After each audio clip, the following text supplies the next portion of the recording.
Virology and Microscopy at NIV. I would like to start our inauguration ceremony with the recitation of Holy Quran. So please be seated.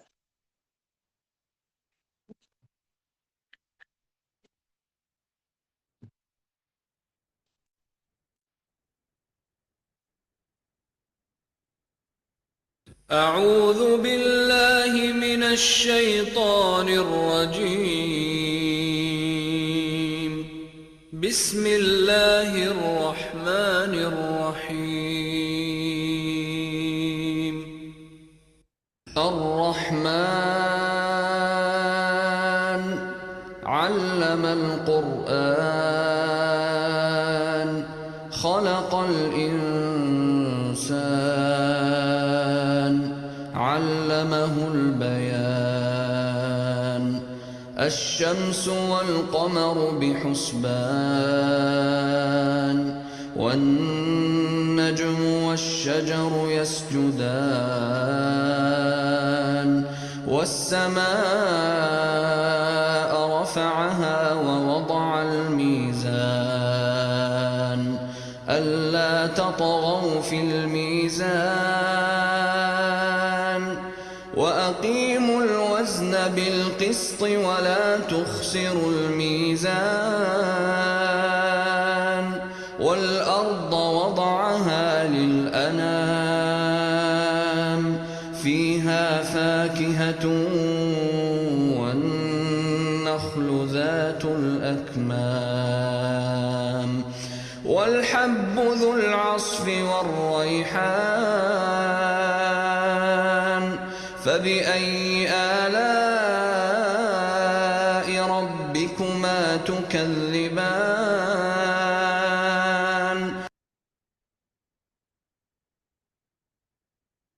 Okay, now I would like to request you all to please stand up for the national anthem of Pakistan.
I request Professor Dr. Mohammad Raza Shah, Director, International Center for Chemical and Biological Sciences, to please come on the stage and have few words.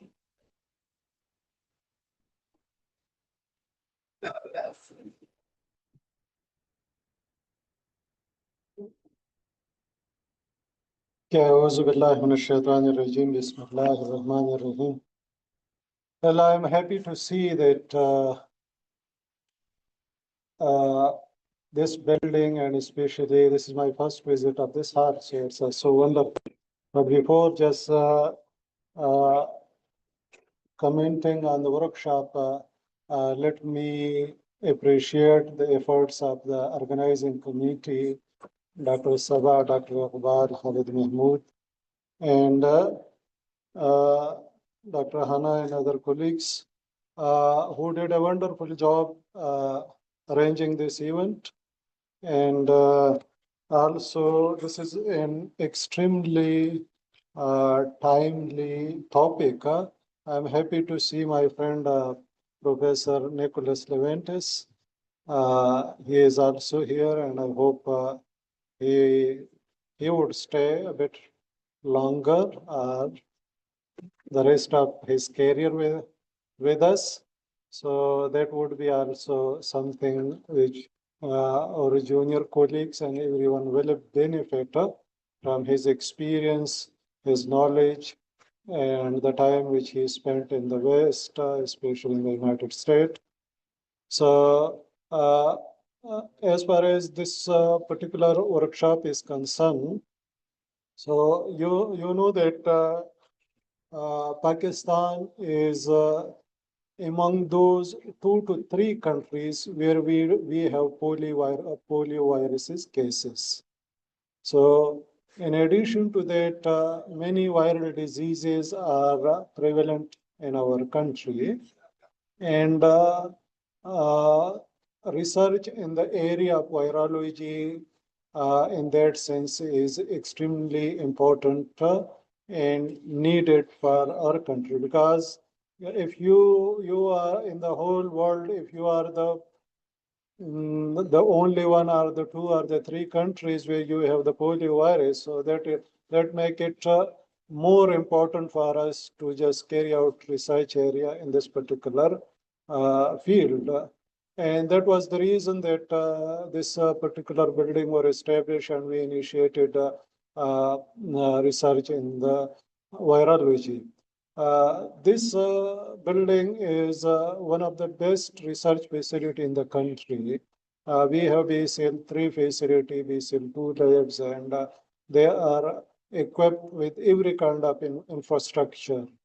And I was just having meetings uh, with my colleagues, or just going through the research topics which they are pursuing here.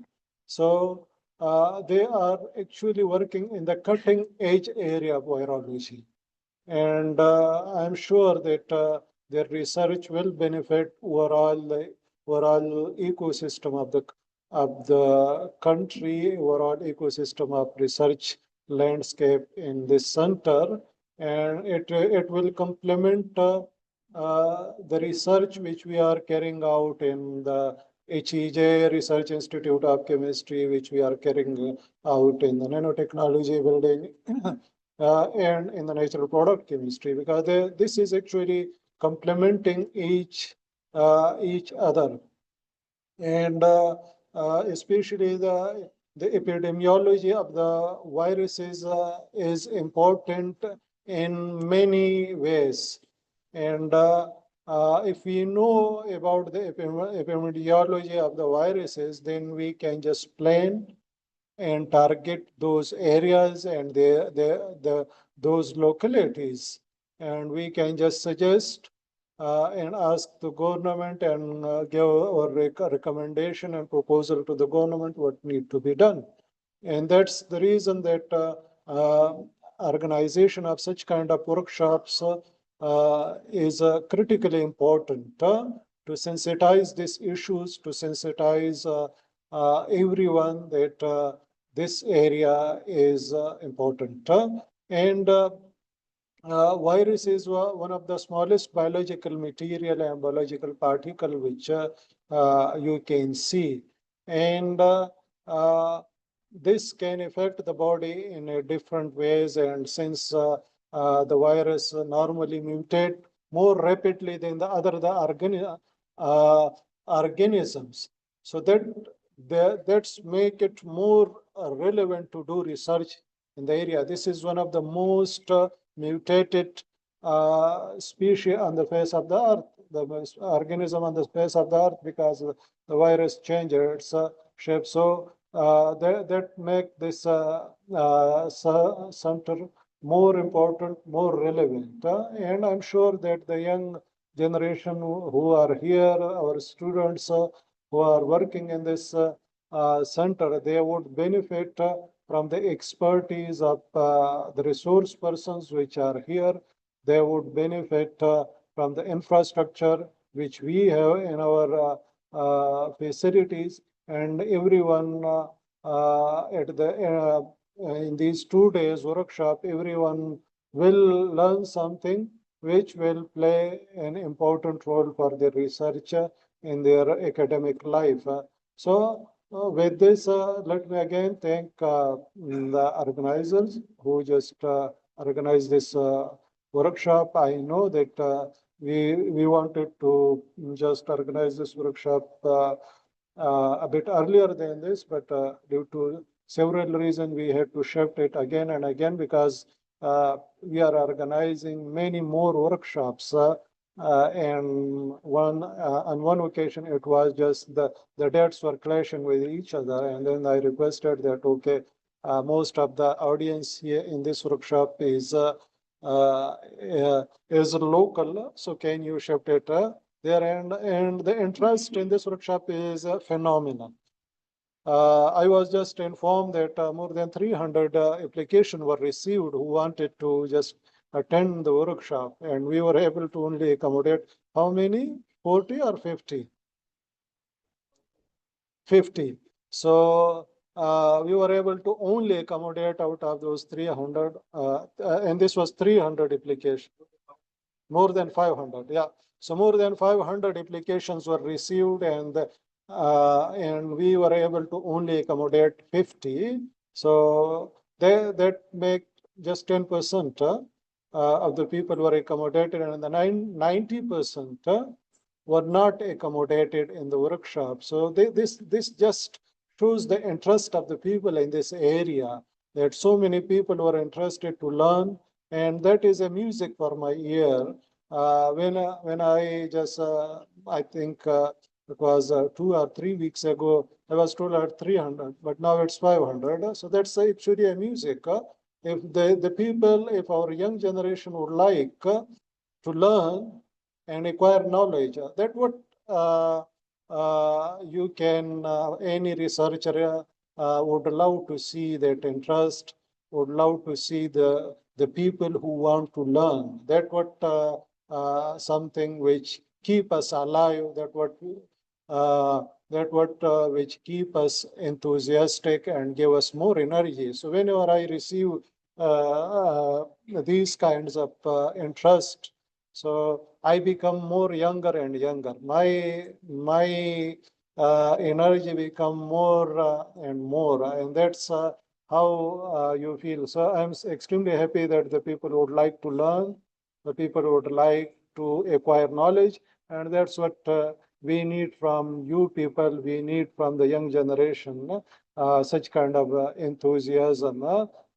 Uh, I wish you a productive and stimulating two days, and I'm also thankful to all the resource person who will be sharing their wisdom with you people, and I'm sure you will learn a lot. And when you are just going back home, you would have done something new, and that what will make you alive.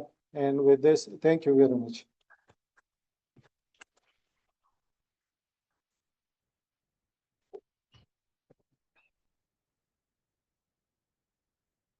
Thank you so much, sir. And thank you all of you for your participation. I wish you all 2 productive days ahead. A very special thanks to Professor Nicholas for his time here. And now please proceed for the tea. Thank you.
In 1854, cholera struck the city of London. Over 600 people died in just a few weeks. Physician John Snow is often credited with discovering that cholera is a waterborne disease and with ending the 1854 epidemic by removing the handle from the contaminated Broad Street pump. The full story is much more interesting.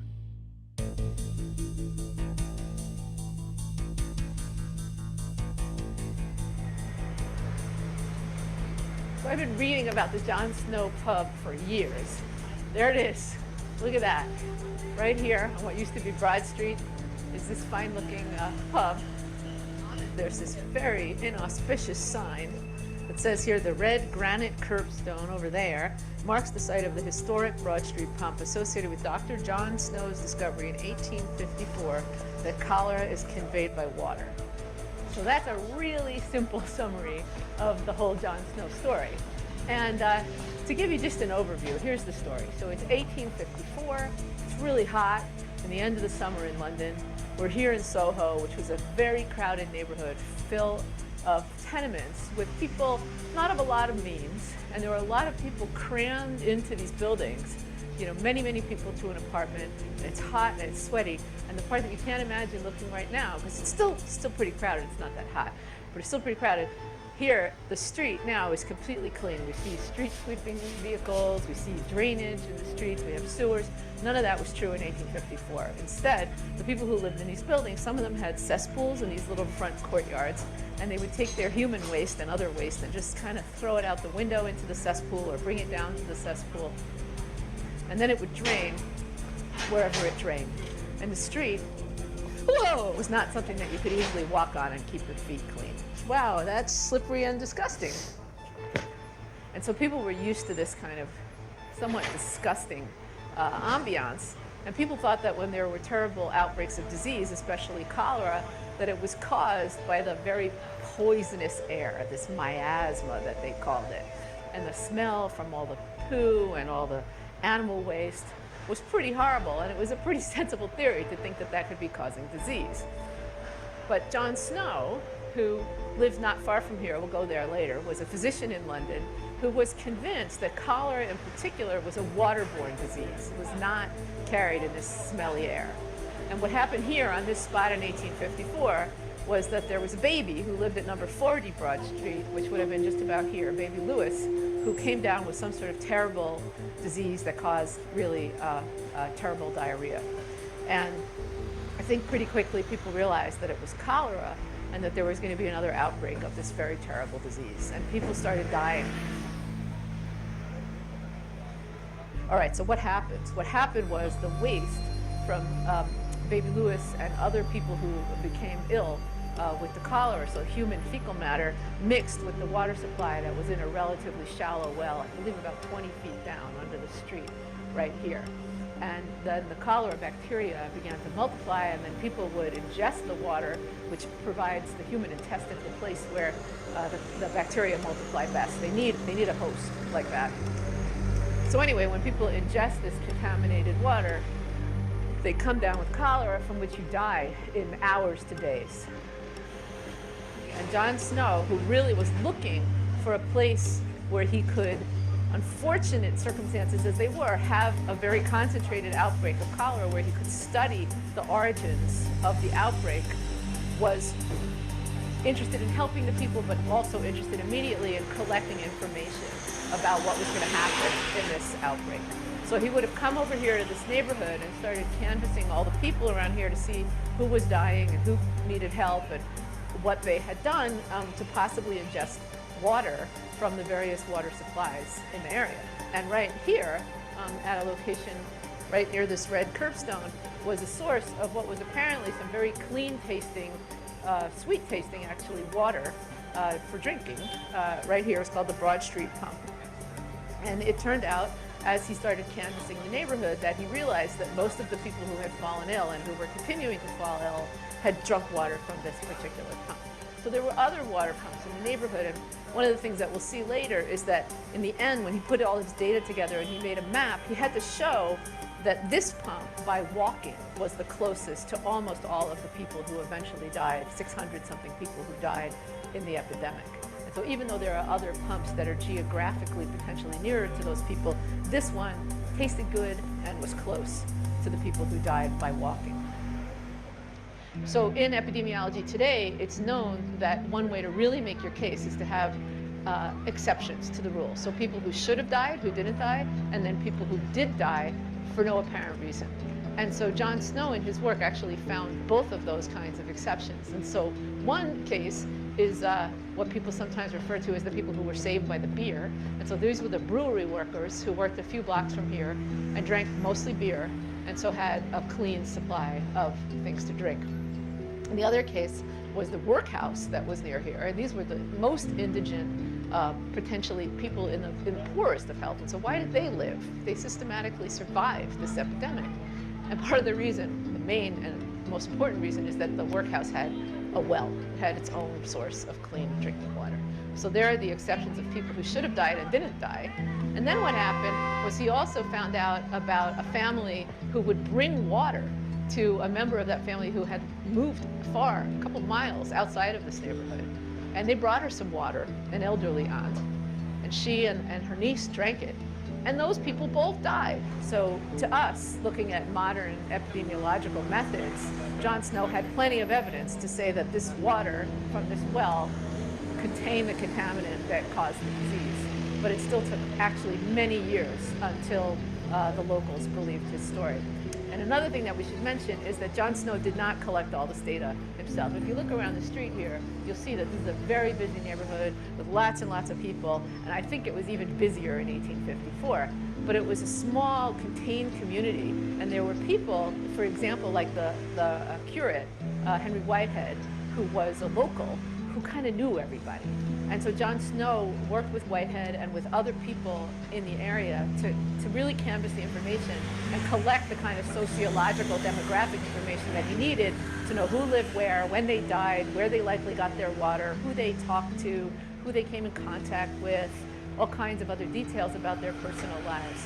And so that kind of human data collection in this tightly knit community was also really, really important.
Leaving you. We have 47 cases and 8 deaths as of 5 this afternoon. It's a weekend. These numbers might be low. People are staying home for a couple of days, see if they get any better. So at this point, I think we have to believe this is respiratory. Maybe fomites, too. What's that, fomites? It refers to transmission from surfaces. The average person touches their face 2,000 or 3,000 times a day. 2,000 or 3,000 times a day? 3 to 5 times every waking minute. In between, we're touching doorknobs, water fountains, elevator buttons, and each other. Those things become fomites. Is this something we want to release to the press, respiratory and fomites? And how's the public going to react to that? It's hard to say. Plastic shark in a movie will keep people from getting in the ocean, but a warning on the side of a pack of cigarettes. We're going to need to walk the governor through this before we start to freak everybody out. I mean, we can't even tell people right now what they should be afraid of. We tried that with swine flu, and all we did was get healthy people scared. It's the biggest shopping weekend of the year. I think we need to consider closing the schools down. And who stays home with the kids? People that work at stores, government workers, people that work at hospitals. When will we know what this is? What causes it? What cures it? Things that keep people calm. What we need to determine is this. For every person who gets sick, how many other people are they likely to infect? So, for seasonal flu, that's usually about 1. Smallpox, on the other hand, it's over 3. Now, before we had a vaccine, polio spread at a rate between 4 and 6. Now, we call that number the R naught. R stands for the reproductive rate of the virus. Any ideas what that might be for this? How fast it multiplies depends on a variety of factors. The incubation period, how long a person is contagious. Sometimes people can be contagious without even having symptoms. We need to know that too. And we need to know how big the population of people susceptible to the virus might be. So far, that appears to be everyone with hands, a mouth, and a nose. Once we know the R naught, we'll be able to get a handle on the scale of the epidemic. So it's an epidemic now. An epidemic of what? We sent samples to the CDC. In 72 hours, we'll know what it is, if we're lucky. Clearly, we're not lucky.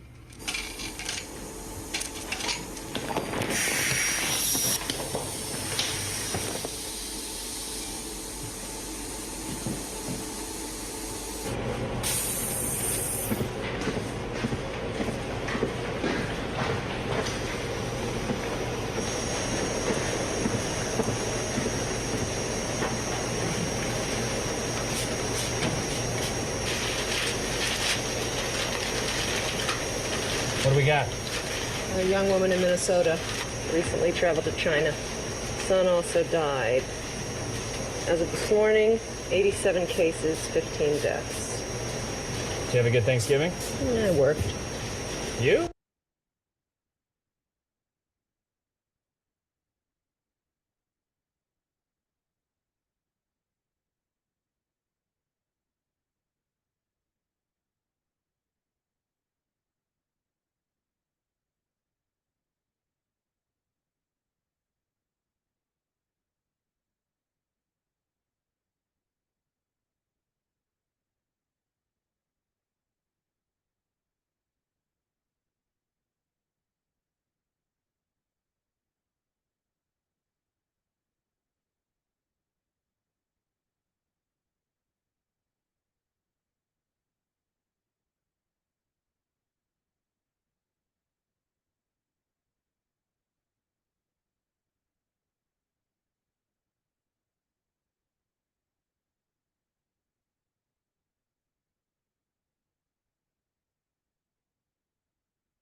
Hello, welcome to Health Check from the BBC. I'm Graham Easton, and almost to the day, a team of researchers in London introduced the world to an extraordinary new virus, now called Epstein-Barr virus, or EBV, after its discoverers, Sir Anthony Epstein and Dr. Yvonne Barr. About 95% of us have been infected by the virus and we stay perfectly healthy. But in some people, under some circumstances, it can cause a range of seemingly unrelated diseases, from Burkitt's lymphoma in African children to nasal cancers in South China and glandular fever in Europe and the US. Sir Anthony Epstein told me how it all started in London in 1961, when he heard an unknown surgeon from Uganda giving a lecture about a bizarre new children's cancer which caused jaw swellings. It was subsequently named after him, Burkitt's lymphoma. But it was when Burkitt started talking about the geographical spread of the tumour that the penny dropped for Epstein. That was the thing that set me hopping up and down in my seat after his first 20 minutes. Its distribution appeared, from his very preliminary data, to be dependent on temperature and rainfall. He didn't seem to see it where there wasn't enough rainfall and where the temperature dropped. And this, of course, suggested to me immediately that there must be some biological agent involved. And I had been working for several years on the then unfashionable topic of chicken viruses which cause cancer. I therefore had virus-inducing tumours very much in the front of my head. And after he'd been talking for a few moments, I immediately thought, this is a tumour virus, a cancer virus, being carried by some insect vector or some tick. And that was why it was temperature dependent. And that was the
beginning of a very fruitful relationship, wasn't it, between you and Dennis Well, I Burkitt? immediately decided I was stopping all my work and would concentrate on finding a virus in this weird tumour. Sir Anthony then visited Uganda to arrange a supply route for samples of lymphoma in which to start the search for the virus. But success didn't come easily. The trouble was that every sample that we examined by the then current virological methods for diagnosis proved negative. There was nothing. And we even looked in the electron microscope, which was very unusual at that time. And I was extremely disappointed that this new tool gave nothing. That must have been very scary at the beginning of your career. It went on for 2 years nearly. There was no employment legislation in those days. I actually had no letter of appointment, no terms and conditions of service, and didn't know from 1 year to the next whether the head of department would reappoint me. It was a frustrating 2 years, but Epstein wondered if the viruses could be lying dormant and might only be activated if the malignant cells themselves were grown in the laboratory. But at the time, no one had managed to grow human lymphocytes in the lab. Then there was an amazing stroke of luck. One of the flights bringing in our samples from Uganda was delayed by fog and diverted to Manchester. And it didn't come to us in London until late on a Friday afternoon, actually the 5th of December 1963. The fluid in which the sample was suspended was cloudy, Well, this suggested that somehow it had got contaminated on the way and that it was full of multiplying bacteria and therefore useless for investigation. But before we threw it away, packed up and went home for the weekend, I looked at it under a wet preparation with a light microscope, and instead of seeing large numbers of bacteria, I saw huge numbers of free-floating, healthy-looking tumor cells, which had got shaken free from the cut edges of the sample on the long journey. It was a lucky break. This reminded Epstein that mouse lymphomas would only grow in this sort of suspension of free-floating single cells, rather than the usual glass surfaces for support. He tried it on the human cells, and they grew. It's now the standard technique across the world for growing these sorts of cells. But the usual biological tests for identifying existing viruses just didn't work. So he had to use a new device to hunt the virus down. It was extremely biologically inert. So I looked at it in the electron microscope. That was not a way of demonstrating viruses in those days. That was completely unorthodox. And the very first grid square that I looked at in the machine had a cell with virus particles. Well, I was first of all exhilarated, but then I was extremely frightened in case the electron beam burnt the specimen up and I would never see it again. So I switched off and I walked around the block in the snow. It was February and I had no coat on. And when I came back calmer, I recorded what I'd seen and I recognized it at once as a member of the herpes family of viruses. But which herpes virus was impossible to tell. There were about 5 human herpes viruses known then. There are now 9. But the curious thing was that any of the known ones then would have wiped the culture out as they were replicating, and this was not happening. So I really had the feeling that this was something new and special. I suppose the fascinating step then was this virus simply a passenger, perhaps a coincidental contamination, or was it the cause of the Burkitt's lymphoma? Oh, well, of course, that's how the whole thing burgeoned to find this out. I remember writing at the time, what I actually said was, this may be a wild goose, but it is a wild goose that has got to be chased. Key to the chase was a huge World Health Organization screening program following 37,000 children in the West Nile district of Uganda for 7 years. It recorded all the children who developed Burkitt's lymphoma and compared them with similar children who didn't.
Yes. You comment. So, the objective of this exercise would be to explore the applications of PCR in epidemiology or molecular epidemiology, as you can say, and virology. Because we would like to give you a glimpse how PCR, because PCR is a very versatile technique. So how can you employ this technique in virology and molecular epidemiology? And to identify common troubleshooting scenarios, the problems, the issues while you are working with PCR, and to discuss best practices for reliable PCR use. So, why PCR? Can anyone answer me why PCR? Because today's workshop is about molecular epidemiology. So, can anyone tell me why PCR? Why we are discussing PCR in molecular epidemiology workshop? Anyone? To amplify DNA. Okay. Okay. Right. He's on the right track. So the thing is, molecular tech. Sorry. Okay. So what is molecular epidemiology? It's a type of epidemiology which involves molecular biological techniques. So PCR is one of the standard or gold standard of molecular biological technique. Okay. So that's why we are going to discuss application of PCR in molecular epidemiology. So probably most of you guys know the basic principle of PCR is the amplification of RNA or DNA sequence. And it requires a template, some primers, nucleotides. Primers should be designed on the basis of your gene of interest, DNA polymerase. And you have to set up a cyclic process which involves the denaturation, annealing, and extension. Okay? So there are certain PCR terminologies which most of the users get confused with. So I would like to clarify it in few seconds. PCR is polymerase chain reaction. It is the basic or the standard or the traditional or the conventional amplification technique. Okay?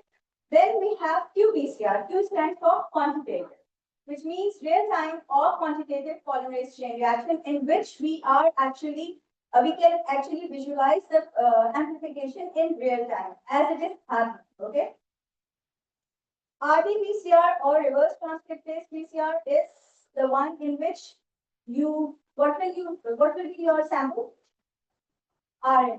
You will be transcribing it back into cDNA. cDNA stands for complementary DNA. Okay. And then you will be amplifying that cDNA. Okay. And then you can identify or detect a pathogen or anything. Okay.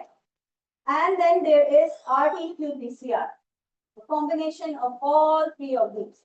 So real-time quantitative PCR. So your sample is RNA, you are transcribing that into a cDNA, and then you are amplifying it through quantitative PCR and visualizing it in real time.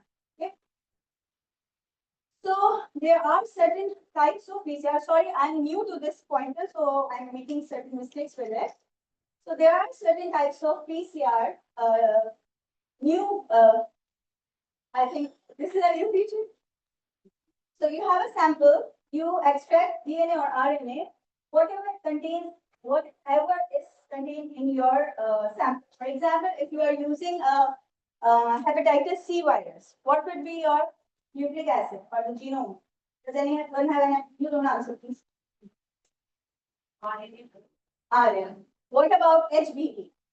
DNA. Okay. So it all depends upon your sample and also your objective. Certain viruses leave their RNA behind. They are DNA viruses, but they leave their RNA behind in the host. So if you are targeting or if your objective is to identify that RNA, then you are going to isolate the RNA. Okay. So then you have to design your primer based on these target gene. Then you have certain types of PCR. That is, one is conventional PCR, which involves two primers, and it involves polymerase. Then there is LAMP assay or LAMP PCR amplification, which involves four primers, and it has for running a LAMP assay, you have to use the isothermal polymerase. Does anyone know what is an isothermal polymerase? Isothermal, what does iso stand for? Same thermal heat temperature. So heat or temperature. So that means same temperature. So why it's called isothermal? Why the Cas polymerase or the conventional PCR is not known as isothermal? Joseph, then, sorry. Yes, for the conventional PCR or qPCR, which is not it does not which utilizes the Cas polymerase, you actually have to set your program with different temperatures which increase and decrease upon as the amplification goes through different steps. ठीक है, denaturation है, annealing है, extension है, and everything. So each and every step requires a different temperature. In isothermal or length assay, it does not require different temperature. It can be attained on a single temperature. Okay. So for multiplex PCR, you need multiple primers, as the name suggests. Okay, you can use different primers for different genes as well, or different primers for single gene as well. Okay? And then again, you will be using tag polymers. Then there is another type, RT-PCR, reverse transcriptase PCR, where you use two primers. Okay, and your for these first three types, your sample would be DNA. For the fourth one, your sample will be RNA, and your polymerase will be reverse transcriptase tag polymerase. Okay. Then you will be using DNTPs and a thermocycler and certain other reagents, and then you can run your PCR. So there is one PCR which I would like to just give you an introduction. That is nested PCR. It is a variation of a conventional PCR. Okay. So what happens in this is that first you run the conventional PCR as you run general. Okay. That PCR would be known as first round of PCR. Then usually when you are running a PCR, what is your sample? DNA or RNA, right? Or cDNA, right? That has been isolated from your sample. In this, what happens? That the PCR product that was amplified during the first round of cycle will be used as the template, okay, for the second round of PCR. And then and as you can see over here, first PCR product, then you run the PCR and you will have an amplified isolated target. This increases the specificity of your amplification, and it also helps in different other things. Like for example, if you're not, if your viral load or bacterial load is too low in your sample, you can have you can run another cycle of amplification, and then you can have the result.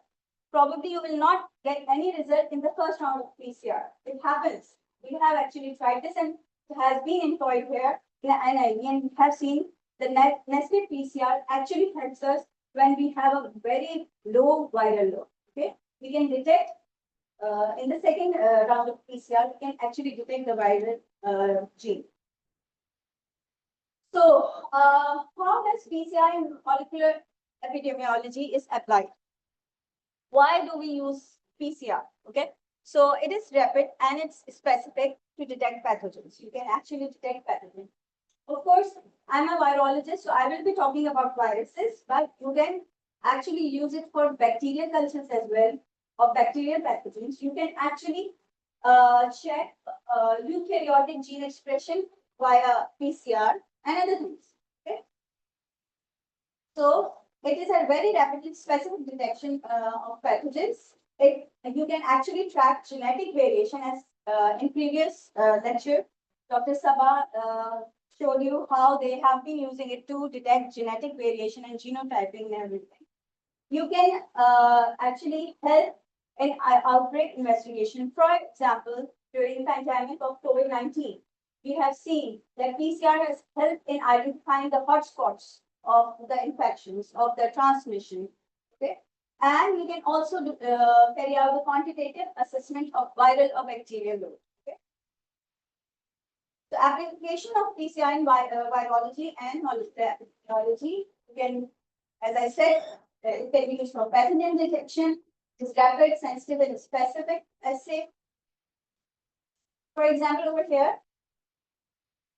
this picture actually shows different techniques which can be used to detect pathogen in a sample. For example, in a wastewater sample or in a ocean sample.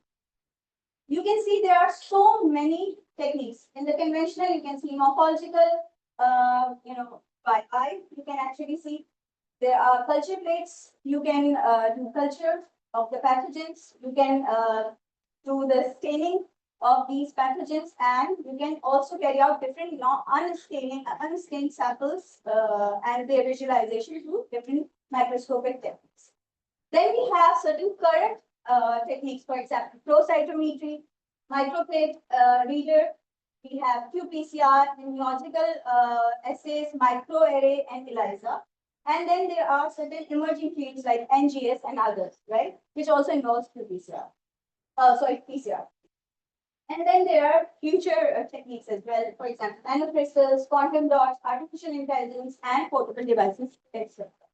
So you can see that PCR is one of the currently used technique in pathogen detection. It can also help, it plays a very vital role in genotyping and strain identification.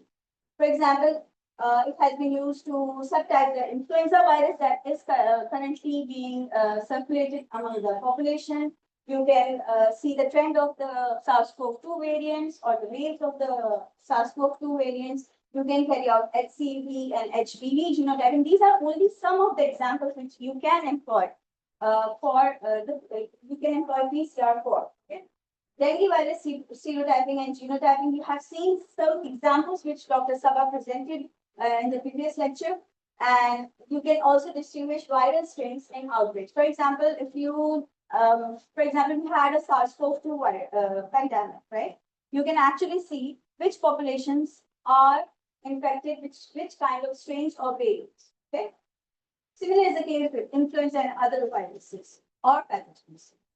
It helps in outbreak investigation.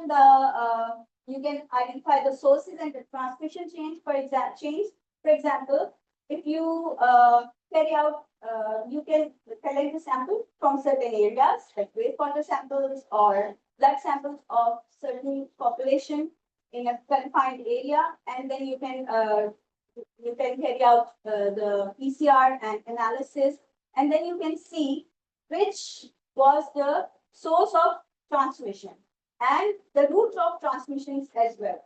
Okay. And then you can compare the patient and environmental isolates. For example, remember when SARS-CoV-2 was identified, which animal was identified as the source of first transmission? That's bats. Okay. Certain people also report pangolins, but it was not very close. And do you know how they identified this correlation between the transmission between bats and humans? Which technique? Huh? Don't say the soup they had in the animal market, in the market in China. Do you know which technique they utilized? They initially did the PCR and then sequencing and then phylogenetic analysis. And something similar which Dr. Sabah has already shown in the previous lecture. And then they identified that the virus isolated from those bats in those markets or in those areas, and the virus from the human subjects were closely related as compared to the viruses, SARS-CoV-2 viruses isolated from other areas or other animals. So that's how I'm defining in a very simple term for you to understand it. So the basic technique was PCR and then sequencing. Of course, the phylogenetic analysis was only possible after sequence. So the advantages of PCR in outbreak investigation would be it is highly sensitive and specific. It is very rapid. You can actually have a result in like maybe maximum 6 hours, starting from sample collection till results. It involves extraction of DNA or RNA, cDNA synthesis, and PCR. Maximum 6 hours. Can be scaled for mass testing and applicable to numerous sample types, for example, swabs, blood, saliva, you can have potentially any kind of sample and then you can use it. Real life examples, COVID-19, as I described, it was a gold standard for diagnosis worldwide in case of COVID-19. For Ebola, during 2014 and 2016, an outbreak, PCR confirmed cases contributed to, and it also contributed to the containment efforts. For example, if certain people didn't have any symptoms, but they were identified as carrying or having the infection, they were contained. And then the people who were negative to by PCR, they were allowed to go up. Okay? This was also the case in COVID-19. Zika virus differentiated from dengue using specific PCR parameters because initially a lot of speculations were there that either Zika is if it's Zika or it's dengue or not. So they had to identify or differentiate via PCR. Influenza outbreak, it has always helped in identifying the circulating strain of this virus.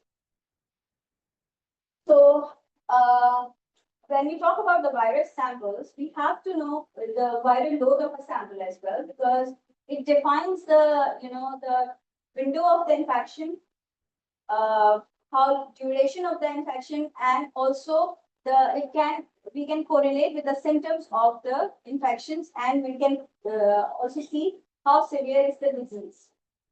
So quantitative PCR for HIV and HPV has helped.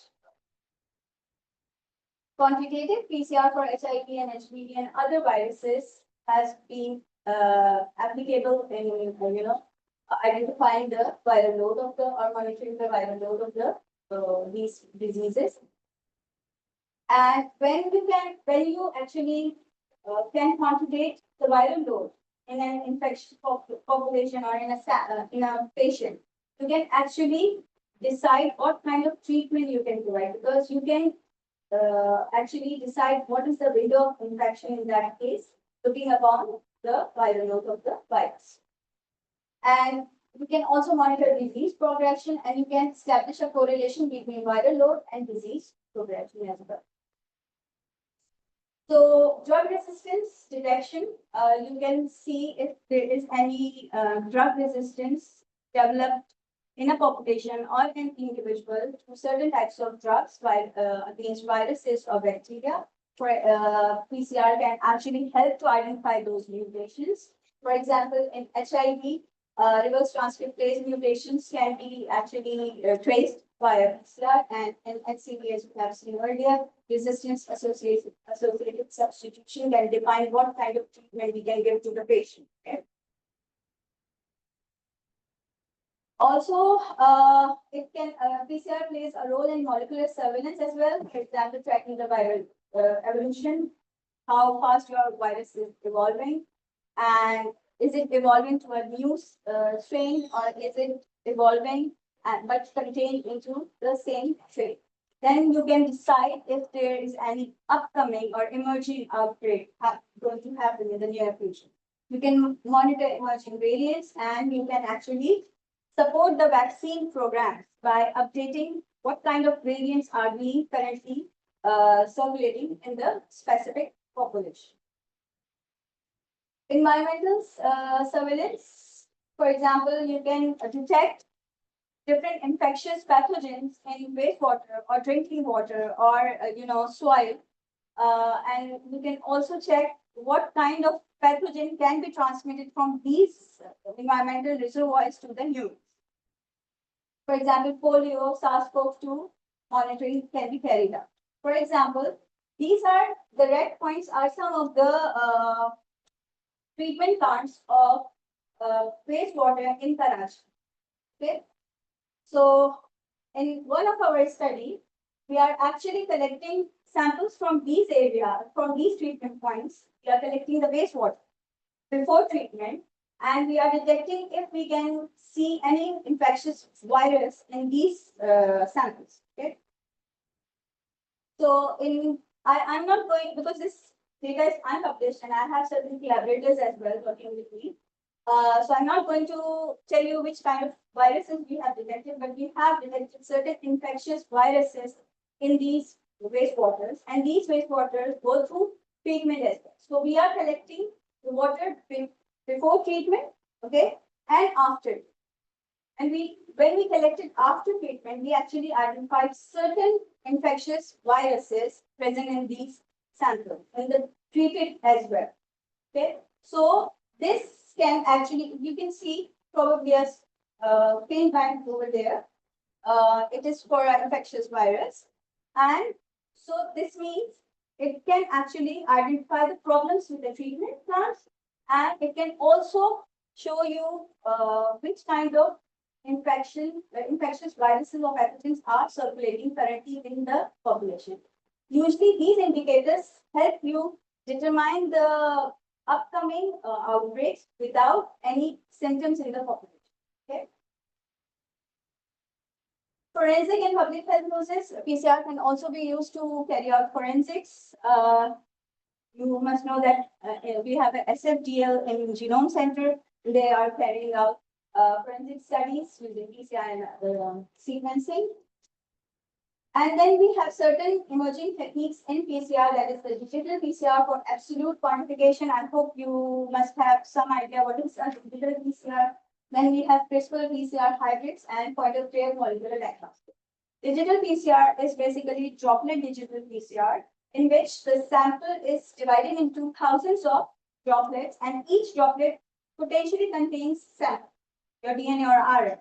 And then it is amplified, and then when you get a readout, it will be the average of all the droplets, and you will have a more specific and more intense and more sensitive readout as compared to the normal qPCR. It's kind of a qPCR, but it utilizes almost all the molecules, all the nucleic acid in your sample.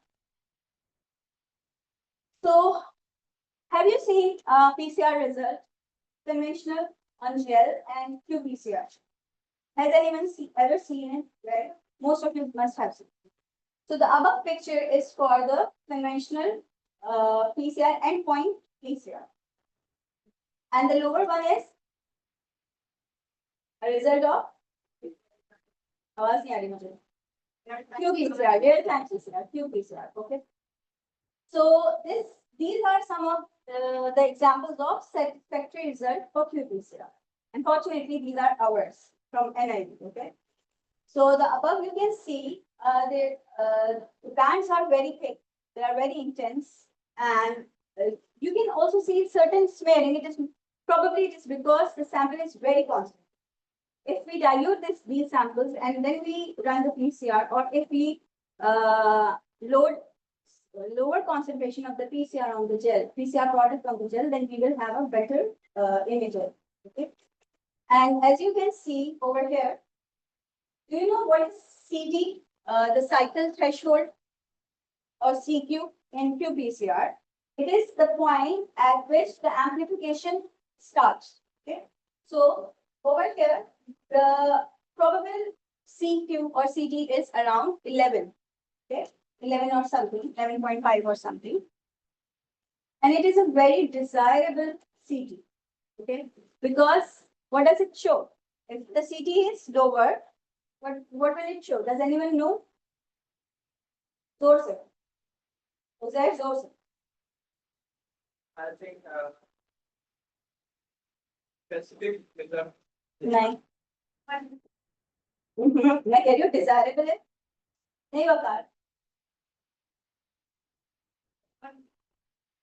मैं कह रही हूँ desirable result है. It's a desirable result. It means that I want this.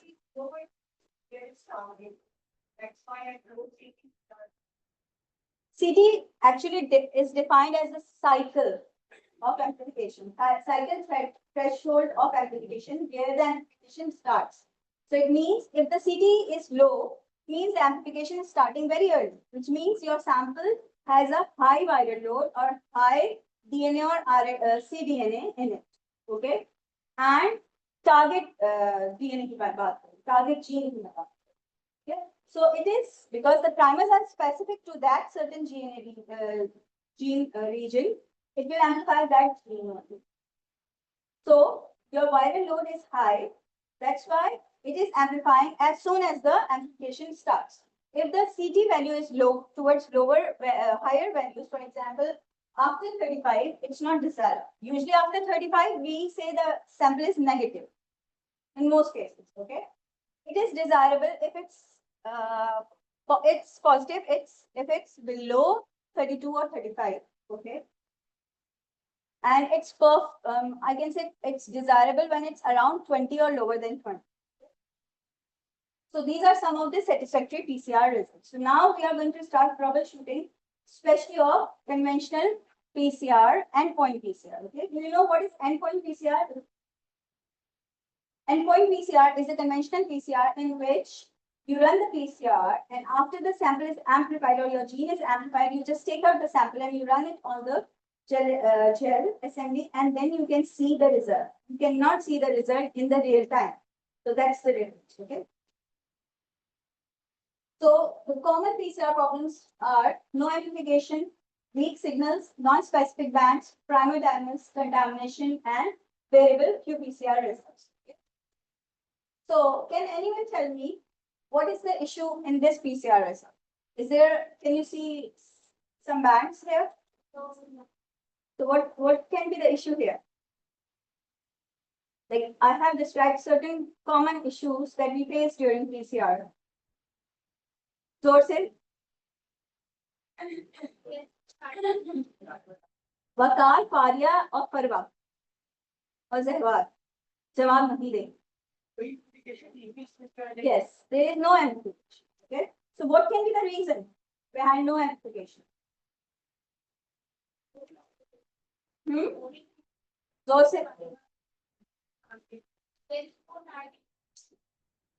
there is a tag. अगर मैं कहती हूँ कि इसको पॉजिटिव आना चाहिए. There should be an amplification.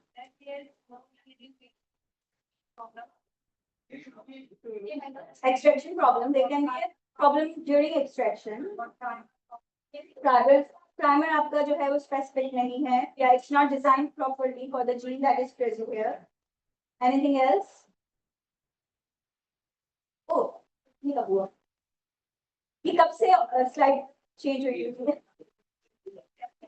Okay, so the causes can be poor template quality as well. For example, somebody over here said that problem in extraction. Of course, if your extraction is not, how can I say, it's not perfect. Your template, your DNA or RNA that is extracted will not be perfect, and that DNA or RNA will be used as template. Okay, so your template is not of good quality. Incorrect annealing temperature. Nobody identified this. You know what is annealing temperature, right? So if you have calculated the annealing temperature and you are running for the first time, you don't know if that primer has that annealing temperature. For example, a primer has an annealing temperature of 60 degrees centigrade. But during calculation for that annealing temperature, you miscalculated and you got a annealing temperature of, for example, 52. So you might not have any amplification because of that wrong calculation. Okay. There can be magnesium chloride imbalance as well. Oh, sorry, not magnesium chloride, magnesium ions. Because in our master mix or the reaction mixture, we are using magnesium chloride. Okay. So you can actually optimize that. For annealing temperature, you can optimize the annealing temperature through gradient. Okay. You can run one sample at different temperature at a time, and then you can identify where perfect or where desirable amplification is present. So, or you can optimize the template. For example, if you think your template quality is not good, you can optimize it. You can re-extract it. You can do quantification of that template, and then you can decide if that's the problem. Okay.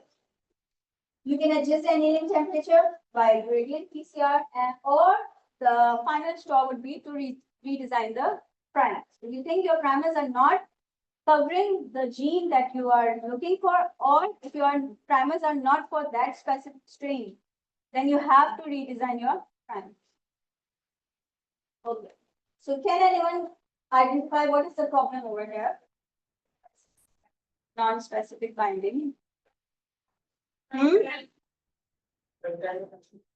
Gray scarf? नहीं. Primer dimer कहाँ पे आता है? What is the size of the primer dimer? Less than 100. ये किसने जवाब दिया? सही जवाब दिए, किसने दिया? सही. Non-specific bind. Okay. So this is non-specific amplification, not bind. So what are the causes of non-specific amplification? Is are low primer specificity. For example, your primer is not designed properly and it has lower specificity. When will this happen? Waqar. Primer specificity low kab hoti? I think you can answer that. Sorry? Too low. Yes. So, can anyone answer me what is the optimum primer length? If it's longer, it will lead to non-specific amplification. If it's higher, if it's lower, it's shorter then again it can lead to non-specific amplification or no amplification as well. Okay? Or too many cycles. If you are, can anyone tell me what is the cycle range which can be used? Huh? Range.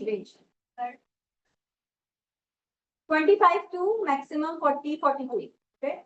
So you should also optimize your cycles, number of cycles as well, according to your results. So increase your annealing temperature. In most of the cases, the annealing temperature usually which you calculate is lower. So you can go higher, or you can run a gradient PCR with a range of temperatures, and then you can decide. Redesign your primers again, or use a hot start tag polymers. Why is this true? Why this hot start? Does anyone know? Why? How? Not why. How?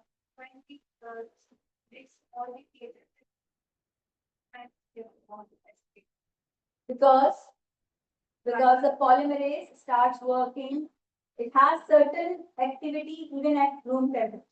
So what will happen? There will be non-specific binding between the primer and the template, and then it can lead to non-specific amplification as well. So what is the principle of hot start? Can anyone tell me? Basically, what happens is that hot start doesn't actually start at room temperature. It doesn't start with its enzymatic activity at room temperature, and you have to start it at a specific temperature, and then it will start work. Okay, its enzymatic activity will start at that temperature. Okay, so what is wrong with this? The bands are so nice. They are compact. They are intense.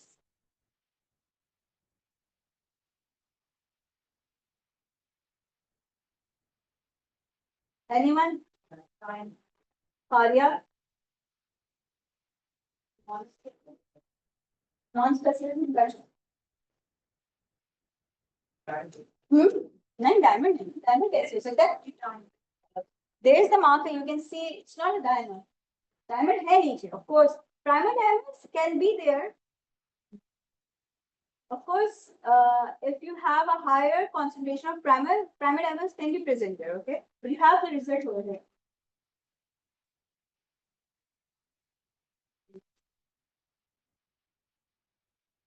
This one.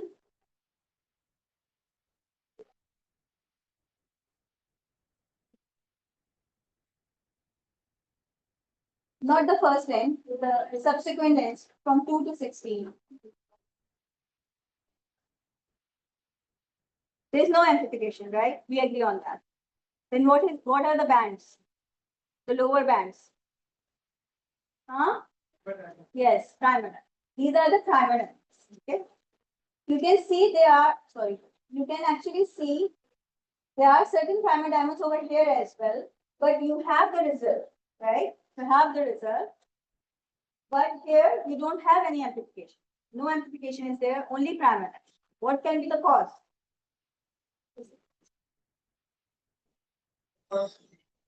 No, here, only here. What can be the cause? We have higher amount of iron In the first tense. first year. No, I'm not talking about the first range. Range starting from 2 to 16. I could not crop it because we have the marker letter over there. That's why. What are the causes of primer and no amplification? But there should be an amplification. Yes, no template can be one reason. Another, the primer is not specific for the gene that is present in your sample. Okay, there are many causes. Complementary primers. Okay, then we have high primer concentration, but there should be amplification over there. Solution: redesign the primers. If it's not specific for your gene, then just redesign the primers. Reduce the concentration of your primers to avoid extra primer diamonds, and use hot start polymers again. Okay? What is power? So there are certain contamination that you can actually detect in your PCR picture as well. For example, in this, you can see DNA samples with certain impurities which will be detected in the well.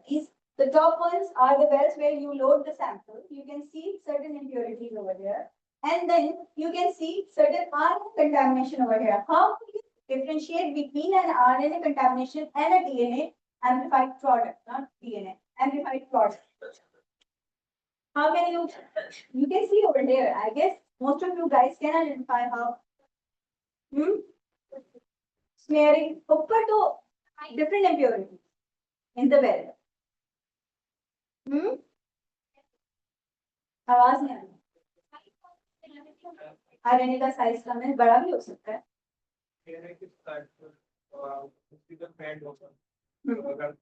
बिल्कुल लो डेंथ में visible है कोई band तो आ रहा है. Okay, but it can be primer dimer as well. The band is very dispersed. Okay, and it has a tail. You can see a tail going back, right? Probably your amplified product is somewhere here, but you can see RNA contamination over here as a blob, not as a band. Okay, and it has kind of a smearing going on. Okay, so this is RNA contamination. So causes carry over PCR product. आपके PCR product में RNA की contamination है because during sample preparation proper जो है verification नहीं हुई है aerosols. That's why we ask some users to switch off the fans to be very careful while pipetting, because if you are pipetting very aggressively, aerosols can form and you can have contamination that is being carried throughout your workspace. Okay, and you have to be, and also if you are, for example, you are sick, you are sneezing, there's RNA in your sneeze as well. The aerosols that is produced after you have sneezed can go to it. Okay, so you have to be careful with while working with the PCR or any kind of sample.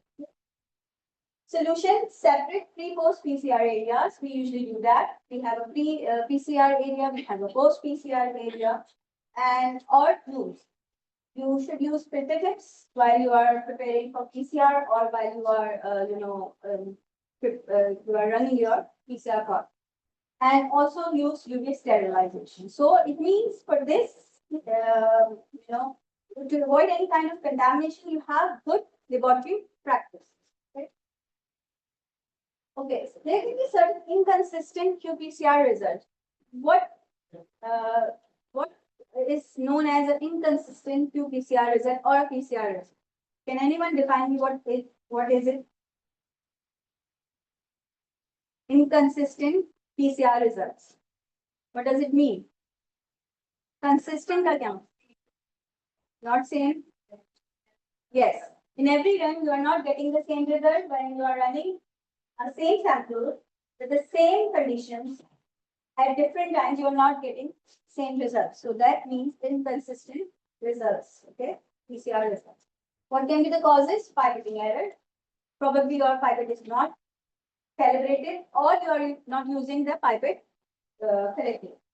Or standard curve, you did not, because when you are doing PCR, sometimes you have to do a standard curve to compare your results against it. So your standard curve is not properly, how can I say, properly prepared. Low efficiency of your reagents. Okay. So what are the solutions? Use replicates. Always use replicates and check your reproducibility. Calibrate your pipettes and check for amplification efficiency of your kits of your reagents. Okay. So, do you know anything about PCR inhibition? No. PCR inhibitors are molecules that can interfere with your polymerase amplification or polymerase activity. So, these inhibitors can originate from the biological sample which you are using, which is your sample. Okay. It can be incorporated during sample preparation, for example, SDS or ethanol or anything like that, or purification processes like during purification processes, you are using a lot of chemicals and reagents. Those can actually also inhibit your PCR reaction. These can be ethanol or ETPA, etc. Common example include humic acids in soil. If you are collecting samples from the soil, you can actually incorporate humic acid into your sample, which can be an inhibitor of your PCR. Collagen and hemoglobin in tissues, bile salts and urea and feces, and detergent salts used during extraction. So you have to purify from these. So there are certain methods to purify these to remove these PCR inhibitors. For example, conventional methods or traditional methods are phenol chloroform extraction, ion exchange column chromatography, cation exchange columns, and CTAP based extraction. These are all very tedious and they require a lot of cost as well. So some of more advanced methods, and they are not very tedious and they do not require a lot of reagents, expensive reagents, is simply dilute your sample. Okay, simply dilute your sample. So, but my question is, if you are diluting your sample, will the amplification be effective? Should efficiency of your amplification will be increased or decreased? How? ये तो मैं ज़ाहिर बता रही हूँ तो सबने जवाब दे दिया कैसे? नहीं सर मैं डाइल्यूट कर रही हूँ तो सैंपल भी तो डाइल्यूट हो रहा है. फॉर एग्जांपल हमने वायरल सैंपल लिया हुआ है. If in the initial viral sample there are, for example, 100,000 viruses only. If I am diluting it, the viral load will be lower in the diluted sample. Of course, the inhibitors will be diluted as well, but the viral load will be lower as well. So how the amplification will be able to, how your reagent will be able to amplify lower viral load? Okay, थोड़ा सा wait कर लो. Anyone? What is amplification? PCR amplification. एक molecule है, उससे कितने होंगे? दो. दो से कितने होंगे? चार. चार से हाँ 16. ठीक है. तो if your sample जोर से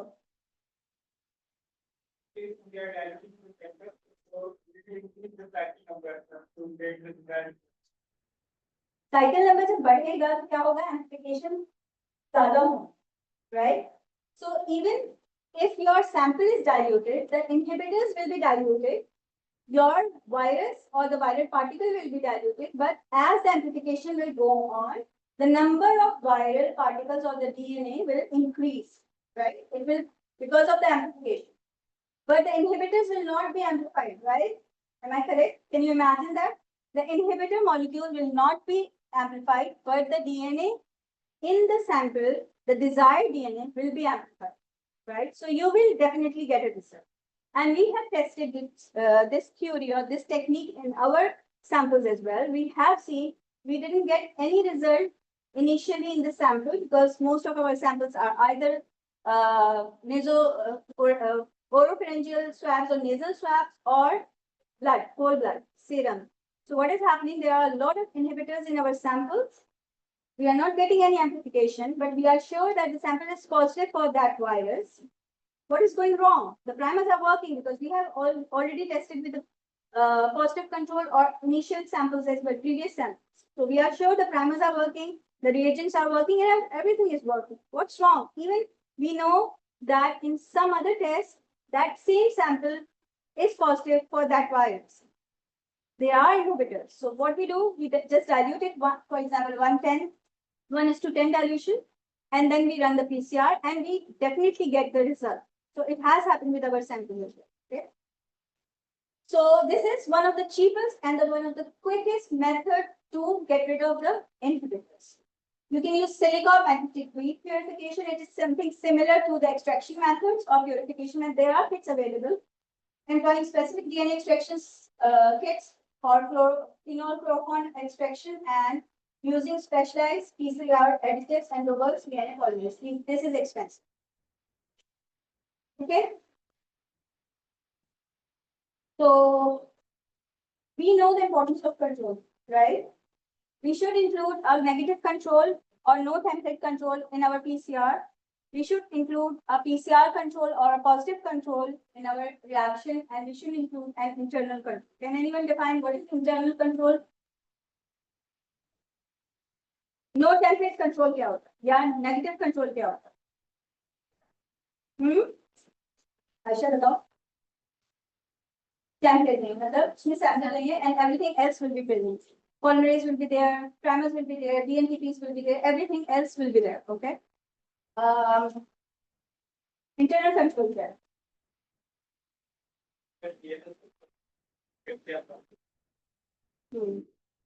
Waqar. House.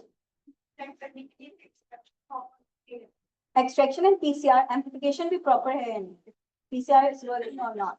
Your extraction is working or not. Okay. What is a positive control?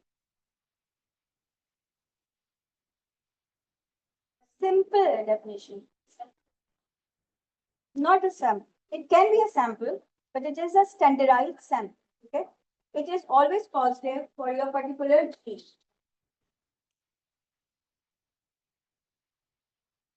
Okay. You should validate research replicates and re-extract and retest questionable samples. Okay? So, time for it. Okay. First, last 2 minutes. So, how can you take PCR technique and use it and you know how can you use a specialized version of PCR in your study? This is a simple study we are currently carrying out in NIV. It is a high-resolution melting toolkit to detect and differentiate lumpy skin disease virus, field virus, and a vaccine stream. Okay, so it's an application of viral PCR in diagnostic and surveillance. So LSDV, there is a gene LSDV 126, which has a 26 nucleotide deletion when we check the gene in the vaccine. The vaccine strain actually carries this gene. Means that 27 nucleotide is missing in the vaccine strain, but it is present in the infectious or the virus strain. Okay, so this deletion leads to the differences in the melting points in the HR. Because when we run a qPCR, we can actually have a melt curve over there, melt curve analysis. So we are utilizing this technique to develop a toolkit to diagnose or differentiate or discriminate the circulating strains in the cattle, the LSDV strains in the cattle. If it's either it is wild type or it is vaccine strain. So we have collected some samples from LSDV suspected cattle, and we have propagated it in vivo as well, and we have observed CPE. We initially amplified P32 gene. This is the gene that identifies that the LSDV virus is present in the sample or not. We didn't get a very good result, so we optimized. It's a long story, 2 or 3 months story, so I'm not going into that, but we carried out all the troubleshooting that I have discussed earlier, and we optimized, and you can see very nice bands over there. The amplification is very nice. And we then translated the same into qPCR. So this is normal PCR, conventional PCR, and this is real-time PCR. Okay. So our desired desired outcome of this study should be this. So what will happen if the deletion is detected? It will be detected in a plot like this, in the red. Okay, you can see. And if the deletion is not there, that means the sample contains the wild type. It will give a curve that is similar to the one in the blue.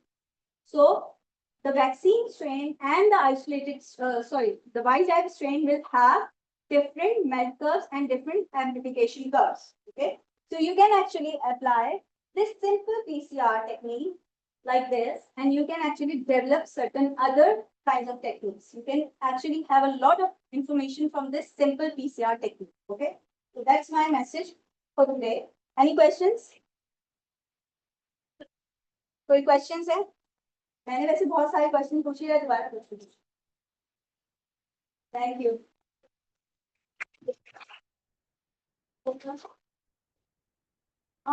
Okay. Now I'm going to invite Dr. Iqbal Qureshi. He will give you a very good talk about Sangati.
Successfully completed the amplification of our intended gene, and we got the amplicons and we send it for sequencing, or we may have done it here in our genome center.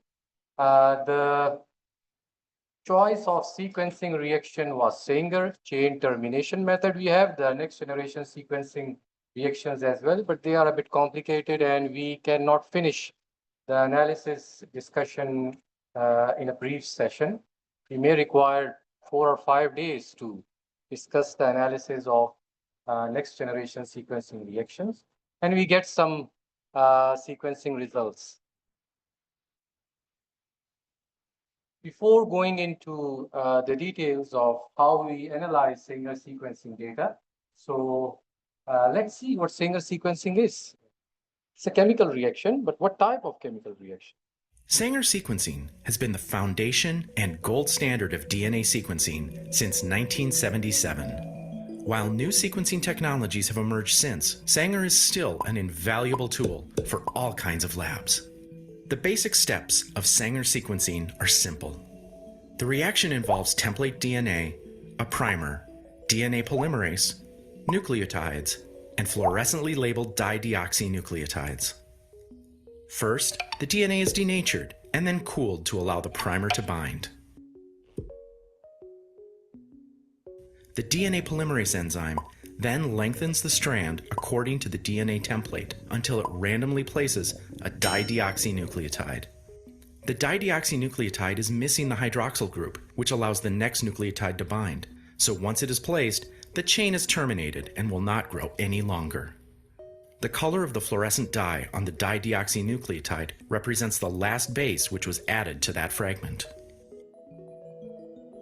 This reaction is repeated until the sample contains the fragments of all different lengths, each terminated by a fluorescently labeled dideoxynucleotide. When the fragments are separated by size, the dyes can be read in order to give the sequence of the template DNA.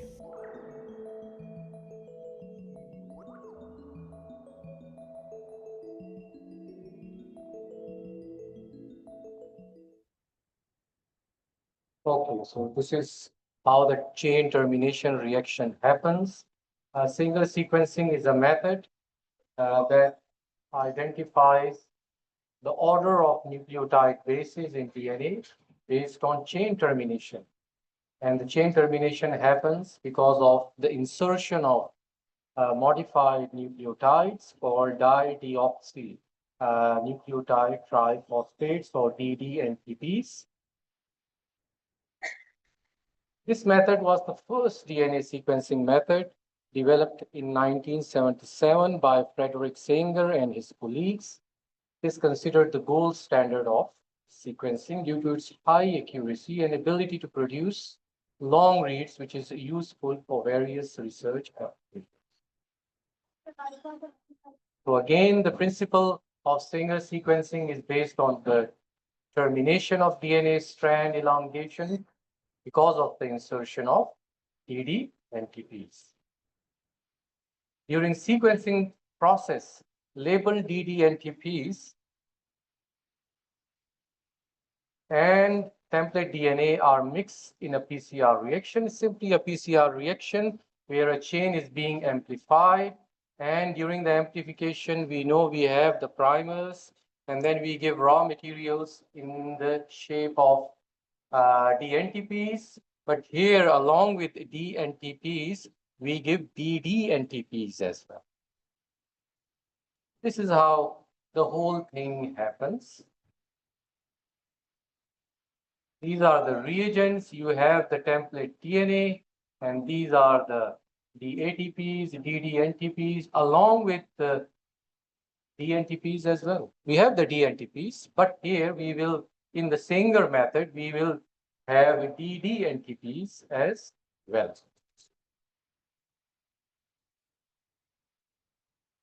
So, as the reaction starts, the PCR reaction starts. Basically, the sequencer is repeating the amplification reaction.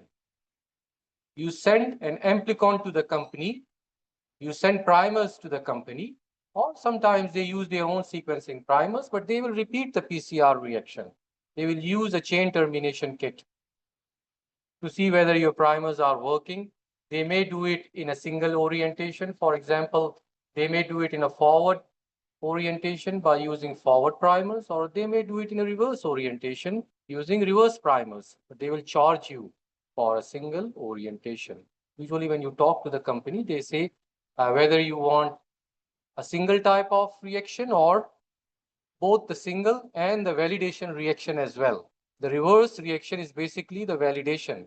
We validate the product, whether it has been sequenced correctly. So you will have all these, okay, here. When the primer binds, and then the polymerase will bring in D and TPs. During that process, from the environment, a polymerase can insert a DD and TP as well. You have the DNTPs, but then you have the DDNTPs as well. So the polymerase will bring in the DNTPs, and during the course, it will bring the DDNTPs as well.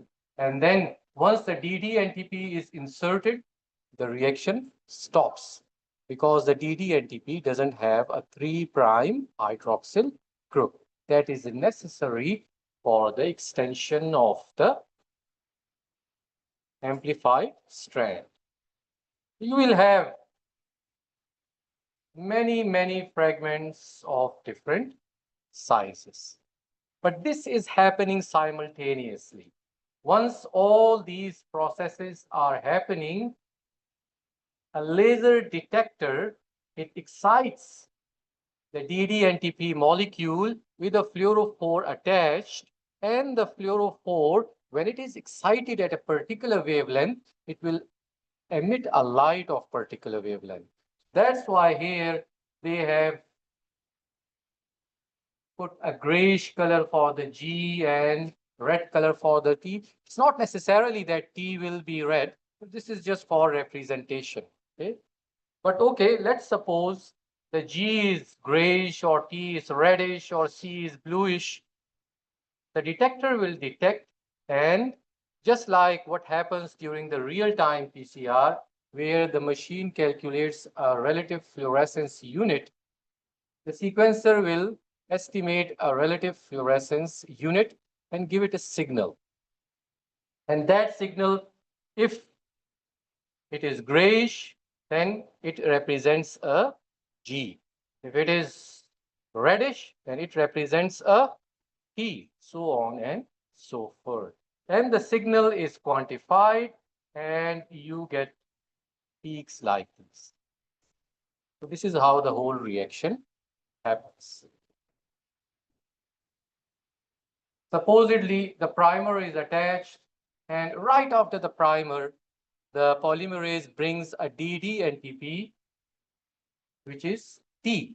So the first read is being read, that is T. Then A, G, C, T, and G. Because they are overlapping fragments. अगर आपको NGS का थोड़ा सा पता हो, it creates a lot of reads, and then the algorithm, it assembles the overlapping reads. जो similar होंगे उनको overlap करता है, and then it reads the ending basis. This is how the whole sequence is being generated, and you get a result like this, where the sequencing company sends you chromatograms, and above the chromatograms you get G, A, C, A. This is how the whole reaction happens. Any confusions? You don't have to do this thing, but you may understand it, how the whole thing is done. If we compare Sanger sequencing with next generation sequencing, of course, next generation has positivities. It's a massively parallel sequencing. But then, like, if you don't have much money, we are working in a low resource setting, then we may resort to Sanger sequencing. Or sometimes, like, we are only interested in specific genes, targeted genes, then we may use Sanger sequencing rather than NGS, which is usually deployed for whole genome sequencing. So let's suppose you have this kind of data. We call it chromatograms. The output for Sanger sequencing is typically a chromatogram, also known as a trace or AB1 file. AB1 is the format. It's very easy. People who are familiar with computer science or maybe day-to-day usage of computers, we save our files in different formats. Like we save a Word file in a Word format. We save an Excel file in XLX format. So the data that we receive here is in an AB1 file. You don't need to read about what AB1 is. It's okay. This is something not of our business. And then, of course, they will send you a text-based sequence file as well. This file will be provided to you to validate the quality of the reads, quality of the sequence, the quality of the context. They use different terminologies. Most of the time it reads, or you can simply call it a sequence, or sometimes if you are more scientifically geek, you may call it a context. It's the same. Although the latter may seem to hold all the relevant information, after all, the point of sequencing is to get a sequence. The former can't be ignored. The chromatogram contains valuable data that speaks to the accuracy of the generated sequence. The base calling software does its best to interpret the chromatogram. You cannot use a simple software to read this sequence. You may use a base calling software. We use the most simple one, BioEdit. You may use AliView, or there are tons of other base calling softwares. Some are free to use, some may be, they may require you to purchase the subscription like the Genius Prime or the CLC Genomics.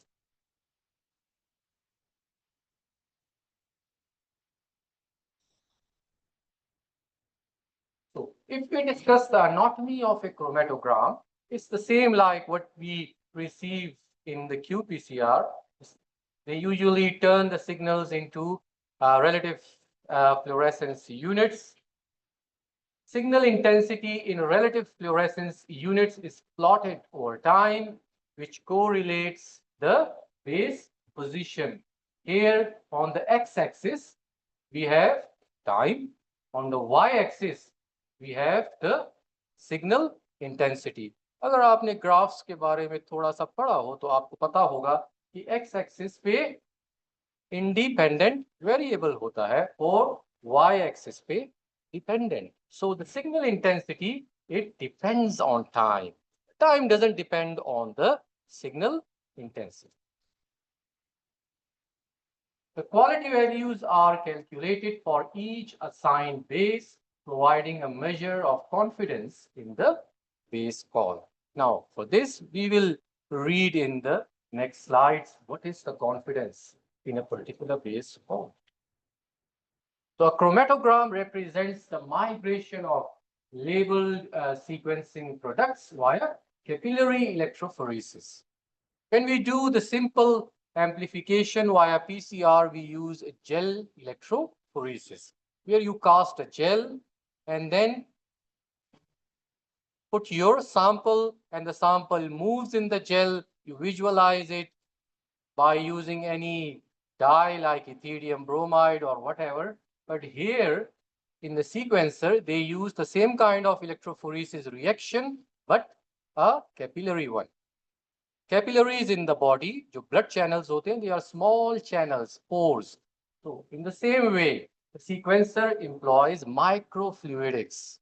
They use small channels in which these molecules, the A, T, G, and C, can move freely and generate a signal that is read by the sequencer detector, as I mentioned in the last slides.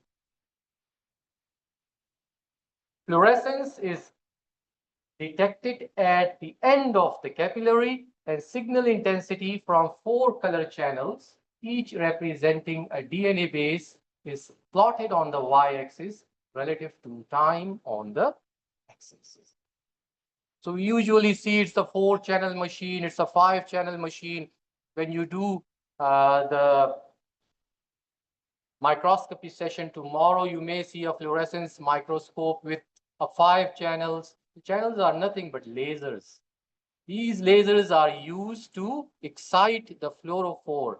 आपके जो भी DD NTPs यहाँ पे है, या जो आप secondary antibodies use करते हैं माइक्रोस्कोपी में, उनके साथ एक मॉलिक्यूल अटैच होता है जो कि रोशनी को छोड़ता है.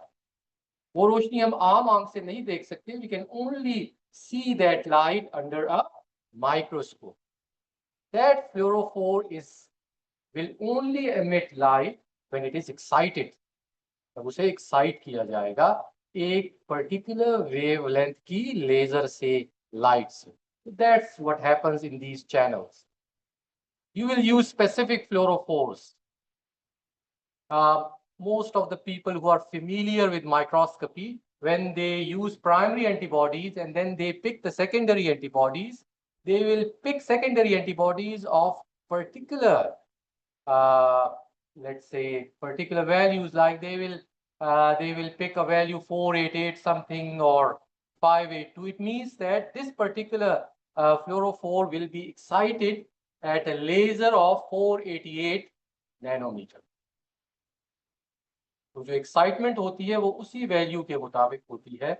So here as well, the fluorescence of a particular wavelength is being detected. Of course, here we don't use the secondary antibody concept, but I'm just explaining you how the whole signal is generated and how it is being read and what are the concepts behind this whole signal generation and interpretation. The chromatogram shown by most trace viewers is a processed version, raw data from the sequencer, which is manipulated by analysis software to facilitate base calling. The start of the process trace assigned position 1. So where the sequencer gets its first signal, this is where the position 1 happens. It's not necessary that the position 1 is actually the beginning of your sequencer. This is where the sequencer, it catches the signal. The first 20 to 40 bases are typically not well resolved. So you may have done this Sanger sequencing and you will see this kind of picture for the first 40 bases. So usually we delete it. Very short sequencing products do not migrate in a predictable manner during capillary electrophoresis, and the analysis software has difficulty assigning bases within this region, causing ends to appear in the sequence. If the sequencer couldn't read your sequence, it will just assign the value n. To avoid having critical data fall in this region, we recommend designing primers that bind at least 60 base pair, preferably 100 base pair away from key bases. So it is the designing of the PCR reaction. If you think that your critical region will be missed during the sequencing reaction, then you may design your forward or reverse primer way ahead of that critical region. Most sequencing protocols are optimized to provide the best peak resolution between roughly 100 and 500 base pairs. Toward the end of the trace, the same thing will happen. You will see bases that are not optimal. The base calling will also be less reliable due to the nature of in vitro polymerization. Larger sequencing products are generated less efficiently than their shorter counterparts. So this is the common practice in Sanger sequencing. We don't do a large fragment sequencing with Sanger. This is the difference between NGS and Sanger sequencing. But MySeq usually does short reads. So now we have HiSeq and NovaSeq that may do the long read sequencing for you. Or maybe the PacBio one, I think it's, yeah, this one. The isoseq, usually for circular genomes. If you are working with something like bacteria, I think the plasmids, they may be circular. So you may use this kind of sequencing technique, isoseq. It is called whole circular transcriptome or genome sequencing. So it depends on your needs, whether you are working with a particular gene, then Sanger is okay. अगर आप लोग whole genome के साथ काम कर रहे हैं, and that whole genome is circular in orientation, then you may have to use different other types of techniques. But then, of course, for NGS, you should be good at complex bioinformatics. So for that, if some people who doesn't like to use command line interfaces, तो एक option है, they may purchase a software like the Genius Prime. Usually for students, they may charge you $200 per year, and you may analyze any kind of sequencing data, NGS, Sanger, whatever, just by putting a few clicks. Just tell the sequencing machine, tell the Genius Prime software that you want to do de novo assembly or whatever, so it may do the work for you. But then if you don't have money and you are working in a low resource setting, then you may have to familiarize with command line interfaces that are free to use. But then, of course, they need you to be good at programming. Thus, the larger products are fewer in number and produce a weaker signal. Okay, how bases are assigned. So usually what happens, the sequencer will generate this kind of data, but then we have the software. These softwares are not used by you. This is the raw data generated by the sequencer. The company will use a software that will turn this kind of data into this kind of peaks, and they will send you these peaks. They will not send you this kind of list. Once the raw data is collected, which is like this, it's processed and analyzed by base calling software. That may be with the sequencer machine. The 4 dyes used in Sanger sequencing have slightly different mobility properties due in part to their unequal molecular weights. So this software will optimize this efficiency so that the dye doesn't interfere with the sequencing results. जो 4 dyes use हो रही हैं, they all have different molecular weights, so they may produce a data like this where different peaks are intertwined, but the software will optimize this data and give you this kind of peaks. Clear? Any confusion? Therefore, the relative position of the peaks must be slightly adjusted to compensate for these differences. After this correction, the algorithm identifies peaks and assigns bases. Several convenient statistics are available in each chromatogram, describing data quality at the level of individual bases or the entire trace. Each assigned base is accompanied by a quality value which is logarithmically related to the base calling error. Usually when you see the sequencing data on BioEdit, the quality values are not visualized. But maybe sometimes I use the Genius Prime, so the quality values are visualized, which are called QV. It's the same like the Fred values that are being generated during the NGS. If you have a Fred value of 20, it may say the sequencing quality is optimal. If more, better. If you have a Fred quality or QV of 40, 60, or maybe 100, you have the best sequencing results. Less than 20, not optimal. Okay. So what it means,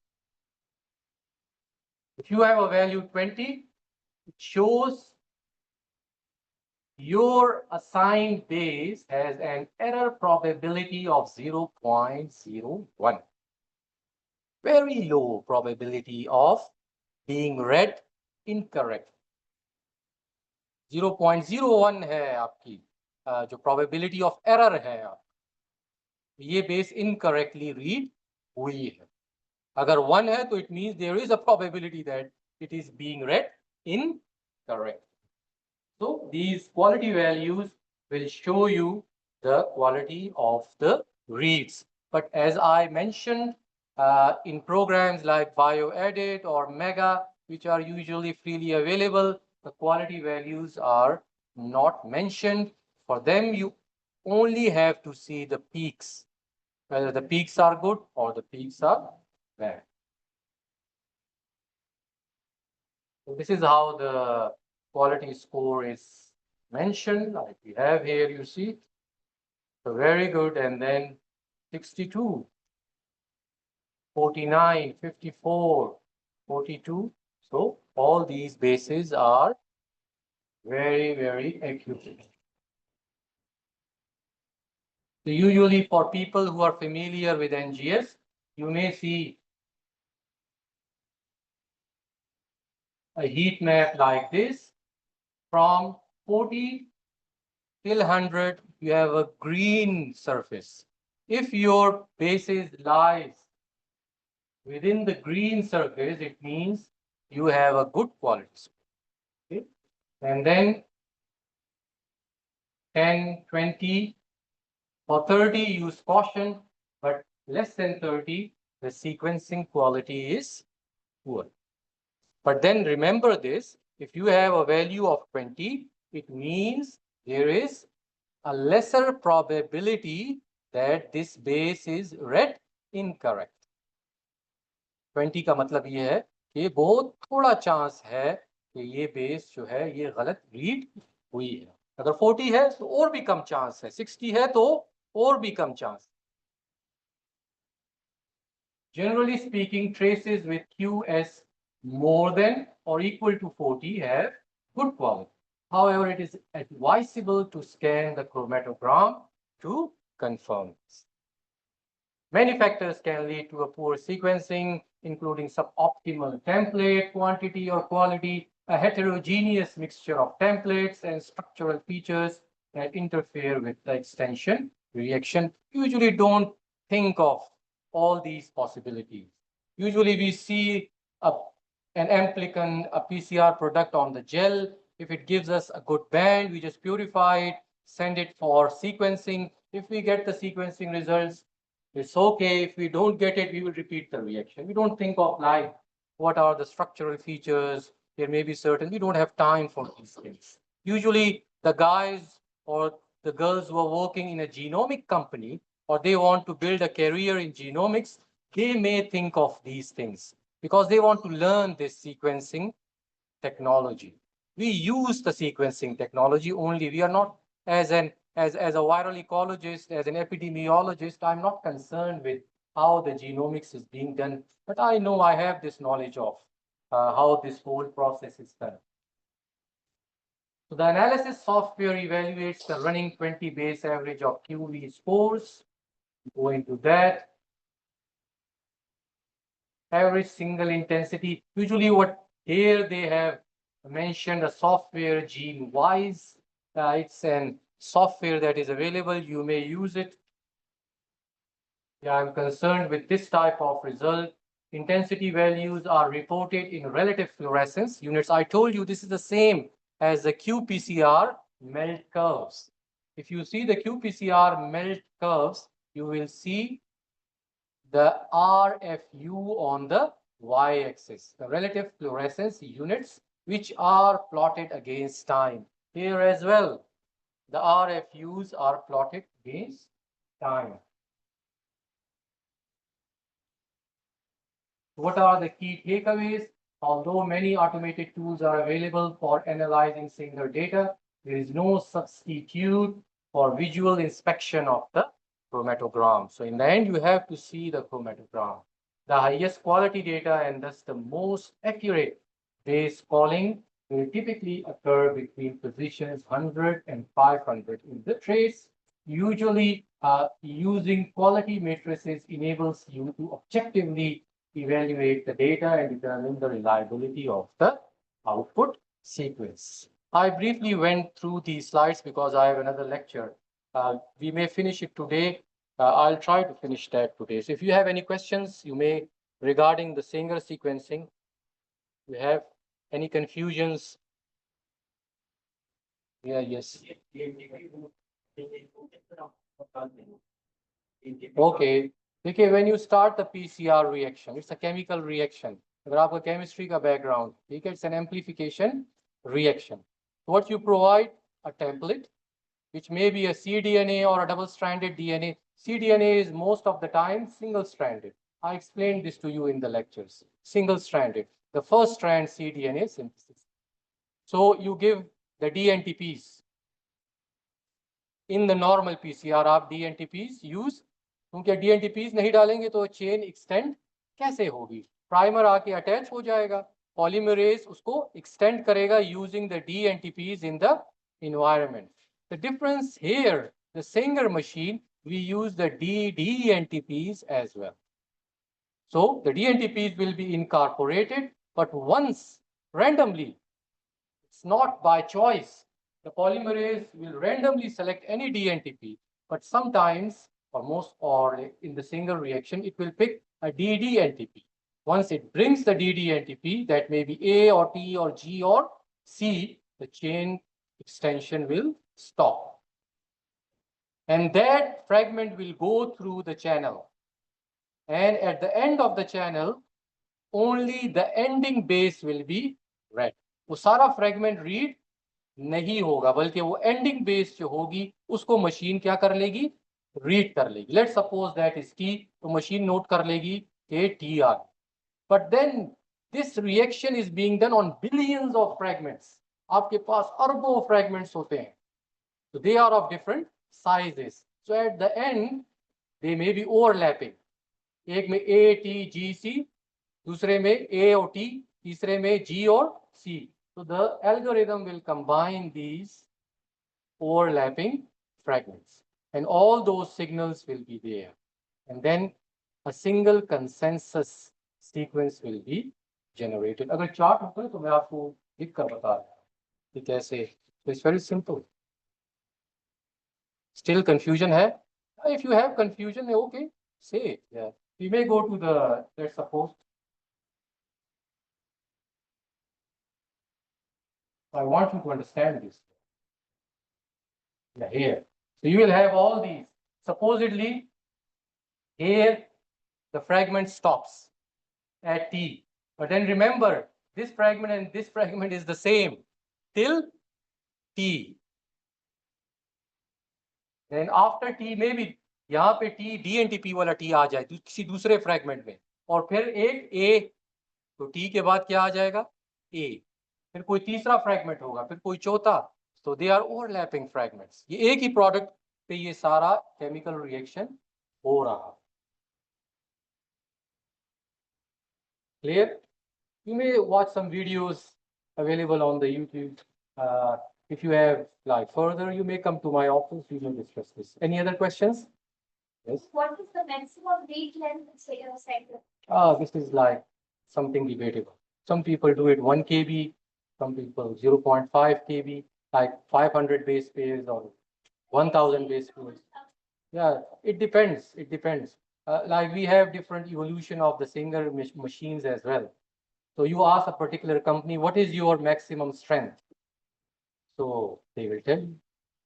जैसे आपकी हर machine जो है हर साल नया model आ जाता है, इस तरह सिंगर मशीन्स के भी मॉडल्स आ रहे हैं. Now they say we may go to 2 kb. They may claim. So you ask the company, आप कंपनी से पूछ लें. एक और कॉन्सेप्ट जो बहुत कॉमनली आता है और मुझे बहुत बाद में समझ में आया. So usually when you talk about the NGS, they will tell you that we give you 10 GB data, 5 GB data. Sometimes they say 40 GB data. What that GB data means? Because NGS is a parallel sequencing. जो भी आप उन्हें tube में देते हैं, singer में आप targeted primers के जरिए एक फ्रैगमेंट को सीक्वेंस करते हैं. NGS में ऐसा कोई प्राइमर नहीं होता. Whatever you give them, they will sequence it. The GB means that one base pair on a computer will occupy 1 byte. When they say they will give you 1 GB data, it means they will give you a data that will consist of 1000 base pairs. And those base pairs may belong to anything. And then the whole bioinformatics comes in. You will have to run different classification softwares, assembly softwares, whether reference-based assembly or de novo assembly. Oh, that's a big discussion. Yeah, it may take like a week or two. Maybe later we may design these kind of sessions. Okay, clear? Okay, what's the time? Okay, it depends on you, whether you want to continue or finish it today, we may do it tomorrow. So if you are tired and see, okay, we may, okay. G? There are different types of vaccines. देखिए vaccine की बहुत सी types हैं vaccine की जो science है that is in the market मैं ये कह रहा हूँ जैसे कराची में कहते हैं ना मार्केट में फ्रॉम थाउजेंड्स ऑफ ईयर्स पहले लोग क्या करते थे जख्म से खून निकाल के दूसरे मरीज को तो this is what we call it immune generation. So these kind of vaccines are available. Yeah, the NIH is doing the inactivated. Simple आप कोई भी बैक्टीरिया ले लें उसको inactivate कर दे through radiation or through certain chemical means and okay, you may use it. That's a vaccine. NIH बना रही है यहाँ पे इस सेंटर ने नहीं बनाई लेकिन हाँ एनिमल्स की तो बहुत बन रही है but because for humans the quality bar is high. To make a human vaccine, you will have to do all these trials. For clinical trial is something very expensive. You may need millions of dollars, even more than the product generation. So for animals, yeah, hundreds of vaccines are being developed in Pakistan. Maybe inactivated or maybe protein-based or DNA-based, whatever. Not messenger RNA-based. It's a comparatively new technology. But for humans, because of the quality bar, you may not see maybe. I think they did it for the SARS-CoV in collaboration with the Chinese. The NIH did it. It was an inactivated. The Sino one, the Sinopharm. I administered 3 of them. That they were not effective. Ji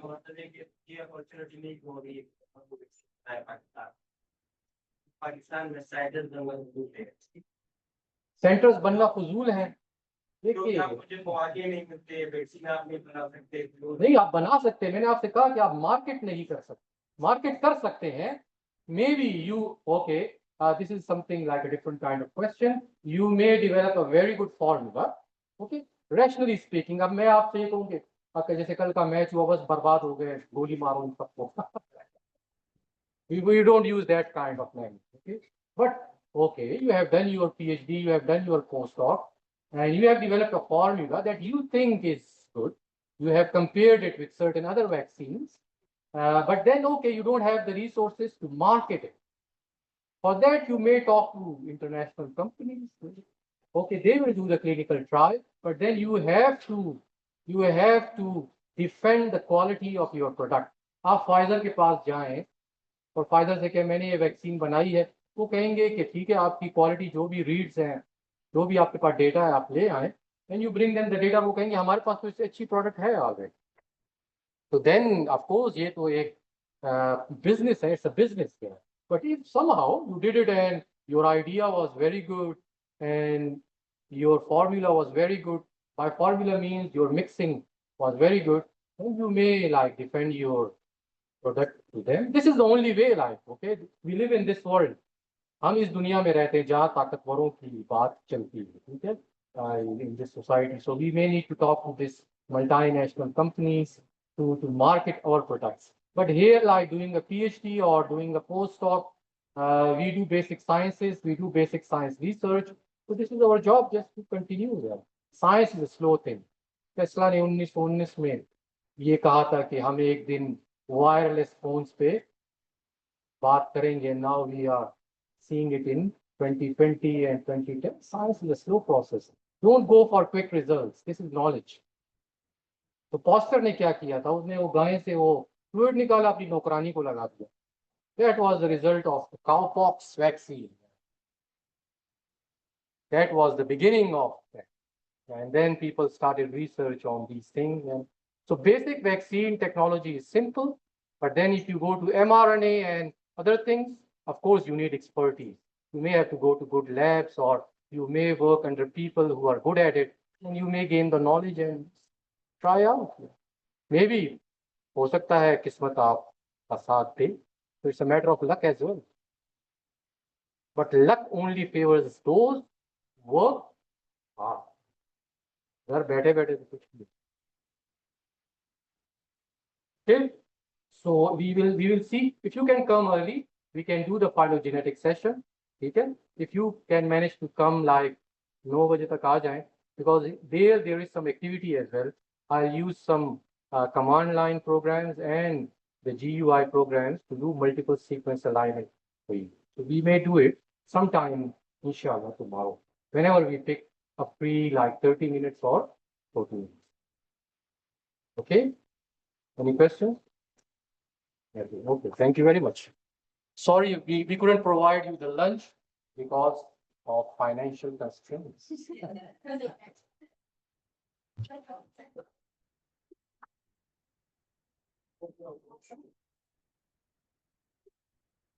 Let's start.